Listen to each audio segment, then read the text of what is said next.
Alright guys, how we doing tonight? Kenny B here, another episode of Cities and Suburbs. Welcome aboard. Great to have you. Some beautiful Christmas carol music. Oh man, I wish I had this fireplace in my living room. But then I'd have to chop all the wood and do the thing, you know, which I used to do. Grew up chopping wood and saving energy, which it looks like this year, guys, it's been a tough 2020, and we are Americans and we are troopers. And yes, let me turn this down a little bit of echo. So, quick episode and video for you from City Suburb. Good evening. Before we get into the first snowflake, that serious snowflake that's going to drop in our area tomorrow, I just want to stop and remember the Worcester 6, 2000 today, actually, 2020, December 4th. Again, welcome aboard. Remembering the Worcester 6 from December 3rd, 1999. We lost Paul Brotherton, Timothy Jackson, Jeremiah Lucy, James Lyons III, or Jay Lyons, Joseph McGurk, and Lieutenant Thomas Spencer. So, Worcester, again, did an awesome job last night. If you guys saw that on, you can go on Facebook and see. Doesn't actually see it. I watched it, and it wasn't really. I didn't need a lot of people there. It was the sentiment. Actually, knowing a few of these a couple of these gentlemen through my life, I didn't need to see a big crowd, and it was really just important for the firemen and the firefighters that served the city of Worcester. And by the way, from all the communities, I believe Paul Brotherton was from Auburn. Correct me if I'm wrong. But there is Brotherton Way in Auburn by the mall there. But 6 individuals who passed away in this god-awful cold storage building that was so iconic, next to the Mount Carmel Church, which is no longer there. There was this cold storage building, which is no longer there. I mean, cold storage buildings were so common. I'm not going to speak to other towns and cities, but they were very common in Worcester once the trains came through and the beef, and we learned how to actually keep product cold from one shipment to the next, from one place to the next. And they were just old buildings, and I believe they were built with cork. And once they went out of style, and full refrigeration, was available, particularly with refrigerated 18-wheelers. That totally replaced the way the railways and transportation was. I mean, the 18-wheelers these days on the roads are transporting most of your products.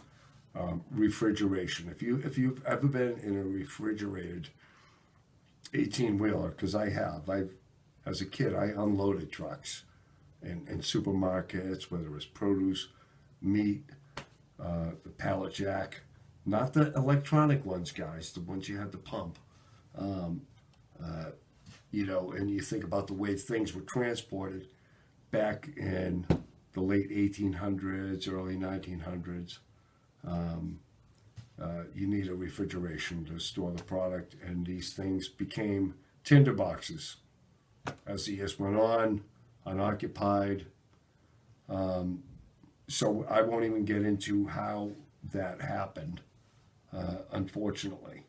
But we did lose 6 firemen, and it took 6 days for them. The Worcester Fire Department, emergency services to actually recover the bodies of the 6 fallen. So, again, Worcester, you always knock it out of the park to me. I mean, I get confused with Worcester sometimes, but you know, it's definitely a close knitted community for sure. Paw socks coming to Worcester. There's a paw sock sale going on via Facebook and Twitter, also on cable TV, Rhode Island. Again, last year was supposed to be the Paw Sox last played season, but thanks to gosh dang COVID, that shut everything and everything we could think of that was pleasurable down. Would have been the last season to play at McCoy Stadium, and hats off to the people in Pawtucket. 50 plus years of supporting the Pawtucket Red Sox. This is probably more of a financial move than anything, obviously. And we don't even know if Polo Park will March or April. I mean, that just seems like tomorrow, the way this is masking up and doing this and doing that. I don't think any of us are paying too much attention to that right now. But, I mean, as a Worcesterite, person in Worcester every day, I certainly hope things, you know, tick on time. But, you know, we don't control our environment right now. We certainly don't. So just wanted to say that. So tomorrow we're supposed to have significant weather. That would be, let me check my calendar and make sure I'm right here. December 5th. Anyway, you guys rock. December 5th. We're supposed to get some nasty weather, the first of the season. I think this season is supposed to be, the winter season is supposed to be pretty active. That's according to the Farmer's Almanac, which they've been actually spot on, and I've said that before. But, you know, I was saying today, I just get up and I dress warm every day. I mean, if it's 60 degrees, you know, on Tuesday, really, what, for 3 or 4 hours, I still have my long johns on. But, yeah, we're supposed to get the first snow of the season, 3 to 6 inches predicted in the Worcester area. The lines keep shifting. It's going to start out with a major rain event. So just keep that in mind, because the city of Worcester's already got a parking ban in place. Plowing in Worcester is a bitch. We know that. You don't want your car to lose its side view mirror. So that being said, you can actually store your car in one of the garages for free. Just make sure you take it out of the garage after 24 hours after the storm has passed.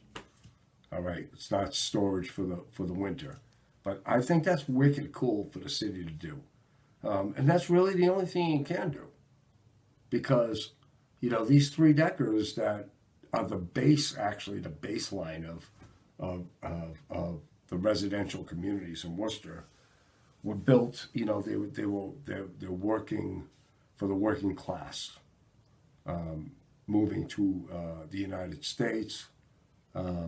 And basically immigrant housing, and really packed in pretty tight, but driveways, automobiles, and maybe there was just better public transportation back then, you know? I mean, you look at the RTA today, I mean, it's gone free, it's good, but maybe it was better transportation back when the trolleys were, the main source of transportation in Worcester, maybe even the horse and buggy. But the RTA, I hear mixed reviews with that. But anyway, so yeah, just be prepared. Tomorrow it's going to snow in the area, the first official snowstorm, with a lot of rain. Okay, so just be prepared. And also, you know, we'll get to something on that in a minute.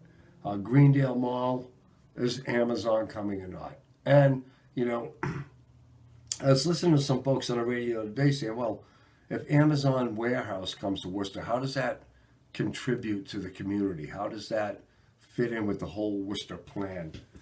And I'm thinking, well, you know, these companies like Amazon are providing jobs for people who necessarily don't need graduate degrees or an advanced level of education.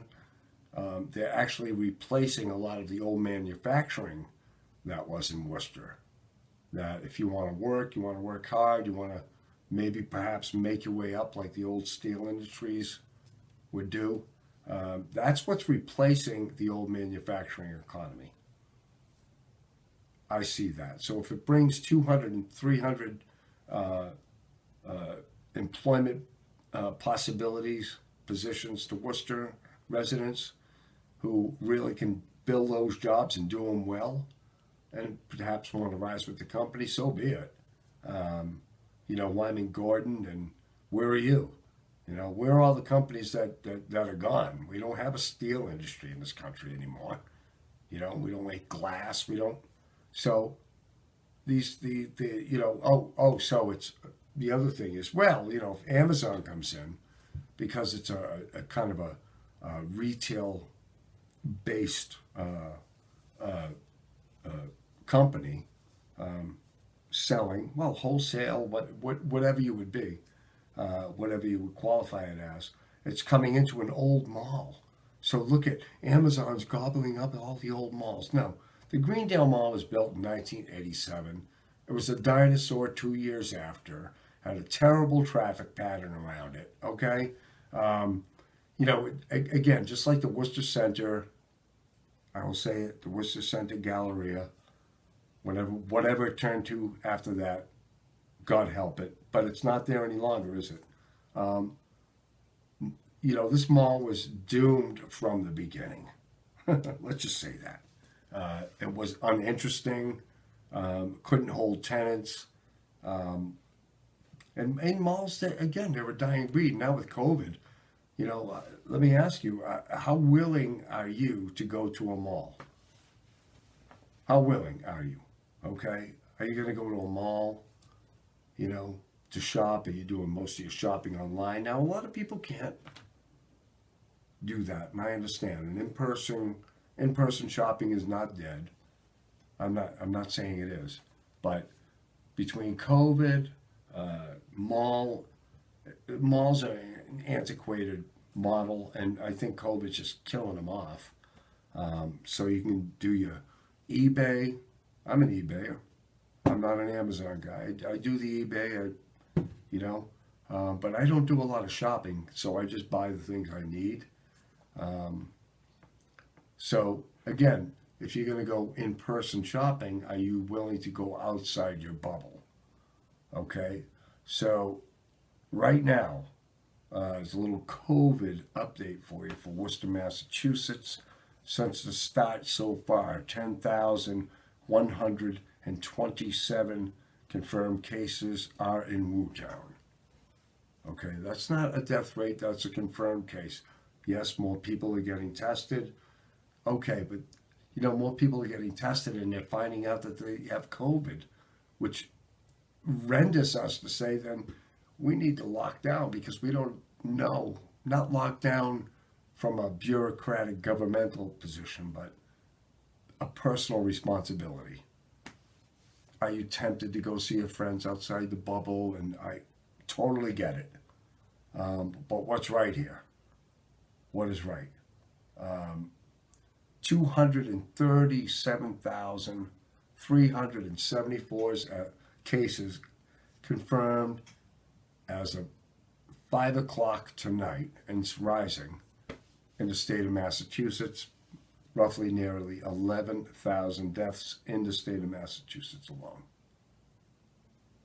Okay, so what are your thoughts on the holiday?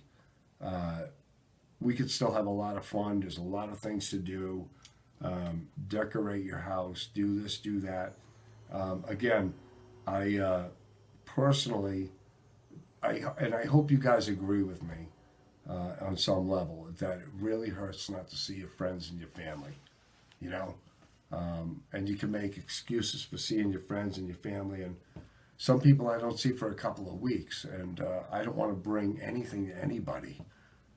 This damn COVID, I get confused because how can you get a vaccine when you don't even know what you're curing. I mean, I'm not reluctant to take a vaccine. That's not my point. But there's so much mystery to this virus, and it just comes down to keep washing your hands, keep 6 feet away, and wearing a mask. Again, I've said that it's not a cure. It is not a cure. As far as the economics in the country, I guess our economy is recovering. As of today, it's at a 6.9 unemployment rate. But I don't dig these figures, man. It's, I mean, this unemployment insurance and switches from unemployment insurance to, pandemic unemployment insurance. But what's a real number? I mean, the unemployment rate has always been inaccurate in this country when you just want to look at it from a sensibility point of view. You look at the homeless people in LA and, I mean, colonies. I'm not just talking about the occasional person pushing a cart. They're all by themselves. I'm talking about people who are cramped together and homeless. So 6.9, I'd probably say 15%, maybe even more, so many people want to work, they just can't get a leg up. And this economy, and again, 6.9%. Well, let's think about the industries that have been gutted. I mean, right now, restaurants are again back down. You can't eat outside in Massachusetts. Right? Who wants to? It's freezing. I'm thinking about the small businesses, the folks who provide those, meals to go and things like that. How are they going to make it this winter?